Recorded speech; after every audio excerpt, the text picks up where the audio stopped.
Assalamualaikum warahmatullahi wabarakatuh. Perkenalkan, nama saya Nadia Sukmawati dari kelas 11 OTKP 2 SMK Negeri 1 Yogyakarta. Di dalam video kali ini, saya akan menyampaikan materi mengenai pajak daerah. Adapun hal-hal yang akan saya bahas di dalam video ini antara lain, yang pertama, pengertian pajak daerah. Yang kedua, ciri-ciri pajak daerah. Yang ketiga, jenis-jenis pajak daerah. Yang keempat, fungsi pajak daerah. Yang kelima, prinsip pajak daerah. Dan yang keenam, kriteria pajak daerah. Langsung saja kita mulai videonya dari yang pertama. 1. Pengertian pajak daerah. Pajak daerah adalah kontribusi wajib kepada daerah yang terutang oleh orang pribadi atau badan yang bersifat memaksa berdasarkan undang-undang dengan tidak mendapatkan imbalan secara langsung dan digunakan untuk keperluan daerah bagi kemakmuran rakyat. Contoh dari pajak daerah seperti pembangunan jalan, pembangunan jembatan, pembukaan lapangan kerja baru, dan kepentingan pembangunan lainnya. 2. Ciri-ciri pajak daerah. Adapun ciri-ciri dari pajak daerah antara lain, yang pertama, pajak daerah bisa berasal dari pajak asli daerah atau pajak pusat yang diserahkan ke daerah sebagai bentuk pajak daerah. Yang kedua, pajak daerah hanya dibungut di wilayah administrasi yang dikuasainya.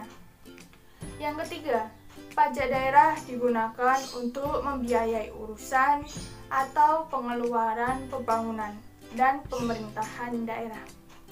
Yang keempat, pajak daerah dipungut berdasarkan peraturan daerah atau perda dan undang-undang, sehingga pajaknya dapat bersifat memaksa. 3. Jenis-jenis pajak daerah. Jenis-jenis pajak daerah dibedakan menjadi dua, yaitu yang pertama ada pajak provinsi. Pajak provinsi meliputi 1. Pajak kendaraan bermotor dan kendaraan di atas air. Yang kedua, pajak bea balik nama kendaraan bermotor. Yang ketiga, pajak bahan bakar kendaraan bermotor. Yang keempat, pajak pengambilan dan pemanfaatan air bawah tanah. Yang kelima, ada pajak rokok. Selanjutnya, nomor 2 ada pajak kabupaten atau kota.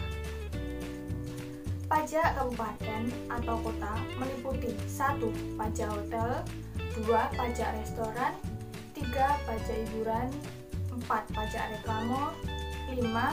Pajak penerangan jalan. Yang keenam ada pajak mineral bukan logam dan batuan. Yang ketujuh ada pajak parkir. Yang kedelapan ada pajak air tanah. Yang kesembilan ada pajak sarang burung walet. Yang kesepuluh ada pajak bumi dan bangunan pedesaan perkotaan. Yang kesebelas ada pajak perolehan hak atas tanah dan bangunan.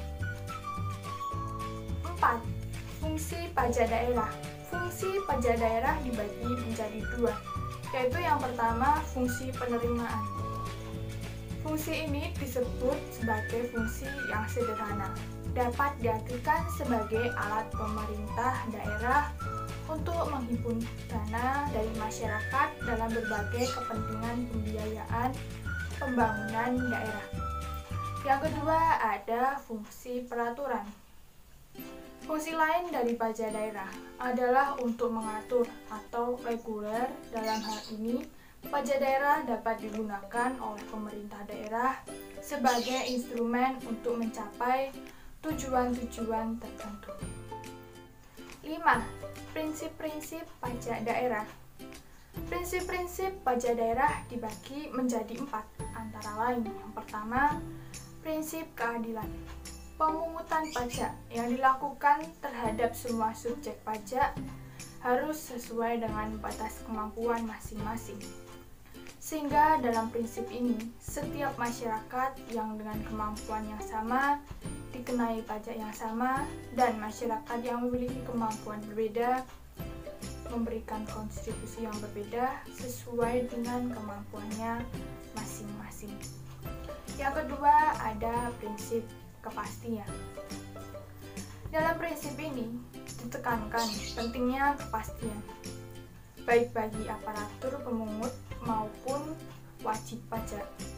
Kepastian di bidang pajak daerah antara lain mencakup dasar hukum yang mengaturnya, kepastian mengenai subjek, objek, tarif, dan dasar penggunaannya, serta kepastian mengenai tata cara pemungutannya. Yang ketiga, ada prinsip kemudahan. Dalam prinsip ini ditekankan pentingnya saat dan waktu yang tepat bagi wajib pajak daerah dalam memenuhi kewajibannya. Pemungutan pajak daerah sebaiknya dilakukan pada saat wajib pajak daerah menerima penghasilan. Yang keempat, ada prinsip efisiensi. Dalam prinsip ini terkandung pengertian bahwa pemungutan pajak daerah sebaiknya memperhatikan mekanisme yang dapat mendatangkan pemasukan pajak yang sebesar-besarnya dan biaya yang sekecil-kecilnya. 6. Kriteria pajak daerah. Ada beberapa kriteria mengenai pajak daerah, yaitu yang pertama, pemungutan bersifat pajak dan bukan retribusi. Yang kedua, objek dan dasar pengenaan pajak tidak bertentangan dengan kepentingan umum. Yang ketiga, potensi pajak memadai, artinya hasil penerimaan pajak harus lebih besar dari biaya pemungutan. Yang keempat, objek pajak bukan merupakan objek pajak pusat. Yang kelima, tidak memberikan dampak ekonomi yang negatif impor. Yang keenam, memperhatikan aspek keadilan dan kemampuan masyarakat. Yang ketujuh, aspek kemampuan masyarakat. Yang kedelapan, menjaga kelestarian lingkungan. Demikian presentasi dari saya. Bila ada kesalahan, saya mohon maaf. Silahkan di-like dan di-subscribe video saya ini. Sekiranya ada yang ingin disampaikan, bisa dituliskan di kolom komentar. Semoga video ini bermanfaat. Wassalamualaikum warahmatullahi wabarakatuh. Terima kasih.